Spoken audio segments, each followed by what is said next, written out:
Mas Ganjar itu dijadikan semacam petugas partai. Nah, di bayangan kami, di bayangan saya waktu pertama, oh jangan-jangan memang benar berarti artinya teori saya selama ini. Nah, di benak kepala saya, ketika Bu Mega mendeklarkan Mas Ganjar, yang ada di benak kepala saya kira-kira gini, Jar, itu kan nggak ada otak, Jar. Kamu saya tugasin aja ya, gitulah kira-kira. Bisa aja matahari terbit dari barat, ya bisa aja fenomena alam. Yang jadi masalah dia terbenam di mana tuh. Kalau dia terbit dari barat terbenam di tong sampah itu caranya bukan matahari kan. Jadi kelihatannya psikologi PDIP atau minimal psikologi Hasto itu terbelah juga, karena kita intip itu ada ketegangan di dalam faksi-faksi di dalamnya. Kalau ditanya Hasto itu faksi siapa sebetulnya, Puan atau Prananda atau Ganjar dari awal kan? Bukankah kita tahu bahwa Hasto berubah-ubah terus pikirannya kan? Karena dalam dia berubah-ubah dia mesti baca juga kepentingan Ibu Mega. Hasto nggak bisa baca apa yang ada di kepala Ibu Mega kan? Dia adalah petugas untuk mendengarkan keputusan Bu Mega. Jadi bukan dia yang membuat keputusan. Jadi kita lihat bahwa faksionalisasi di PDIP itu menyebabkan ketegangan internal masih berlangsung tuh. Dan mungkin kita satu waktu dengar nanti bisik-bisik Bambang Pacul bilang apa nanti itu, karena cuma Bambang Pacul kira-kira yang bisa memahami politik internal Ibu Mega tuh. Demikian juga Trimedia, Panjaitan, Masinton, Pasaribu. Kalau mereka diam sekarang itu artinya mereka bukan mengikuti tapi menganggap bahwa aduh ini ada yang nggak fair gitu kira-kira. Jadi situasi psikologis di PDIP itu masih penuh turbulensi, karena itu terbaca melalui catatan-catatan headline dari orang semacam sekjennya Pak Hasto. Matahari, bagaimanapun matahari terbit dari barat itu pleonasme yang berlebihan sebetulnya. Jadi orang nunggu tuh matahari terbit dari barat lalu tenggelam di Merdeka Utara gitu. Nah, karena ada 3 pertimbangan itulah akhirnya kita memutuskan untuk tidak mendukung Mas Ganjar, karena kita tidak mau terlalu letih menunggu lama, karena energi kita kan juga kita mau lebih ngebut lah. Nah, saat itu yang siap ada 2, Pak Prabowo dan Mas Anies. Akhirnya kita rapat di internal kita, Jokowi Mania. Akhirnya kita memutuskan untuk mendukung. Membuang banyak waktu, memberikan tenaga mereka, bakat mereka gitu loh. Main bola itu nggak gampang. Dan mereka sudah membela negeri ini. Mereka merah putih gitu loh. Mereka di usia yang sangat muda itu nggak asal ngomong teriak sana teriak sini, tapi mereka seorang yang heroik. Mereka sudah bela negaranya. Dan mimpi mereka semua pemain bola itu pengen main di Piala Dunia. Mimpinya tinggal 2 bulan jaraknya, dan itu tiba-tiba sirna gitu loh. Jadi kalau nangis itu cuma kelihatan di permukaan, betul, di fisik. Kita nggak tahu nggak isi dalamnya. Hancur itu anak-anak. Pemerintah ini kayak tidak adil gitu. Soalnya nih pemerintah itu membangun mimpi anak-anak negara lain seperti Palestina. Tapi pemerintah sendiri lupa untuk mimpi-mimpi anak negerinya sendiri. Sedangkan mimpi anak negerinya sendiri itu kayak udah di depan mata gitu loh. Piala Dunia ini sisa berapa ya? Sisa 2 bulan lagi. Tapi kayak pemerintah ini dengan masa-masa politik dan mungkin ada pemilu tahun-tahun depan ini, sehingga memunculkan polemik-polemik yang bisa merusak citra negara.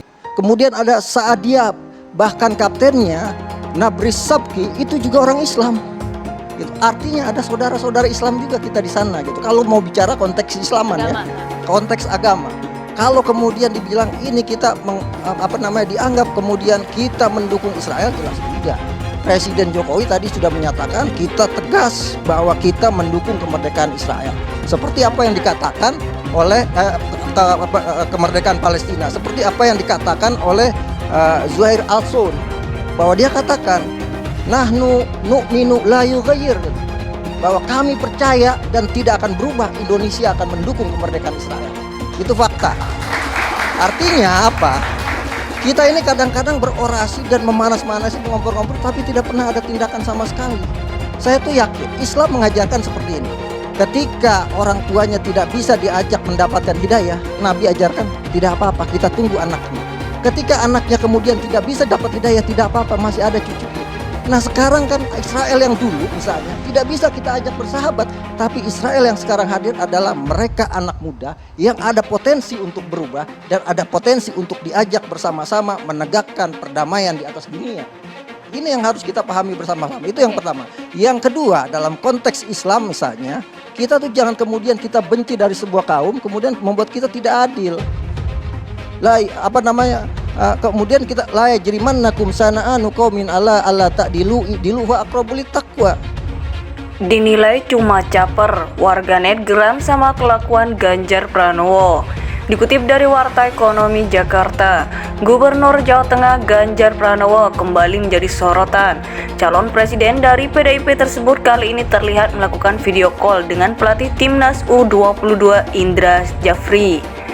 Dilihat dari akun Twitter _Medio_Klabit, Ganjar terlihat menyapa staf pelatih dari Timnas U22. Dirinya mempertanyakan kesiapan para pemain jelang melawan Timnas Vietnam U22. Pak Indra, gimana persiapan pemain? Sudah siap ya? Tanya Ganjar. Siap, jawab Indra Jafri.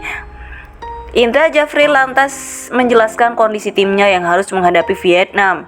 Dirinya pun meminta doa dan semangat dari Ganjar Pranowo. Ganjar pun mendoakan agar para pemain bisa mengalahkan Vietnam. Dia juga mengaku ingin datang ke Kamboja tapi berhalang tugas. Karena harinya hari kerja, gak enak juga, nanti dikira ngelencer, ucap Ganjar yang disambut gelak tawa. Aksi Ganjar Pranowo yang melakukan video call kepada staf pelatih Timnas U22 ini pun menuai reaksi keras. Mereka menganggap Ganjar hanya caper, terutama untuk Pilpres 2024. Ini kan salah satu orang yang menyebabkan Indonesia gagal jadi tuan rumah, yang padahal udah tinggal beberapa hari lagi. Terus ngapain pakai caper video call ke Timnas? Kapasitas sampean iki opo? Papar _Alfred. Seharusnya pelatih Timnas nolak buat ditelepon-telepon gini. Politis banget, kecuali itu pihak dari federasi atau presiden baru boleh. Jelas akun _Al-Hidayat. Apa urusannya sih beliau ini ganggu Timnas? Dia bukan pengurus federasi juga kan? Caper banget kayaknya ya, tanya _Bali Football. Aksi Ganjar Pranowo yang melakukan video call kepada staf pelatih Timnas U22 ini pun menuai reaksi keras. Mereka menganggap Ganjar hanya caper, terutama untuk Pilpres 2024. Ini kan salah satu orang yang menyebabkan Indonesia gagal jadi tuan rumah, yang padahal udah tinggal beberapa hari lagi. Terus ngapain pakai caper video call ke Timnas? Kapasitas sampean iki opo? Papar _Alfred. Seharusnya pelatih Timnas nolak buat ditelepon-telepon gini. Politis banget, kecuali itu pihak dari federasi atau presiden baru boleh.